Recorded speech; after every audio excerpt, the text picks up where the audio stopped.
Bumababa na ang bilang ng mga motoristang lumalabag sa NCAP. Si Gab Villegas sa detalye live. Gab. Kaya isang linggo matapos simulan ng Metropolitan Manila Development Authority o MMDA ang muling pagpapatupad ng No Contact Apprehension Policy ay nananatili pa rin maluwag o nananatili pa rin dumadaloy ang tuloy-tuloy lamang itong daloy ng mga sasakyan sa mga oras na ito. Sa pagbabantay ng news team ngayong umaga sa EDSA ay kapansin-pansin na walang mga motorsiklong nagtatangka na dumaan gamit ang bike lanes. Makikita rin na banayad lamang ang daloy ng mga sasakyan sa bahagi ng Connecticut kahit na inaasahan na ang mabigat na volume ng mga sasakyan dahil sa rush hour. Noong nakaraang linggo ay mahigit 3,700 mga motorista ang naitalang lumabag sa No Contact Apprehension Policy o NCAP mula nang ito ay pinatupad ng MMDA. Mula na stress ng hapon itong nakaraang Biyernes, umabot na sa 647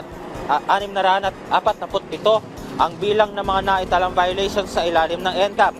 Ang mga motoristang lumabag sa batas trapiko ay makatatanggap ng notice of violation sa pamamagitan ng express mail sa loob ng 7 araw. Nagbabala naman ang MMDA sa mga motoristang sadyang tinakpan ng kanilang mga plaka na mahaharap sa mas mataas na multa. Samantala, kinansela na ng MMDA ang pagpapatupad ng odd-even scheme kasunod ng deklarasyon ni Pangulong Ferdinand R. Marcos Jr.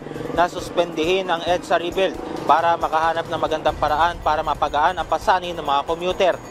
Ayon kay MMDA Chairman Don Artes, ang nasabing suspensyon ay pagkakataon para sa kanila na muling tignan ang kanilang plano para pagaanin ang inaasahang bigat ng trapiko dahil sa 2 taong rehabilitasyon.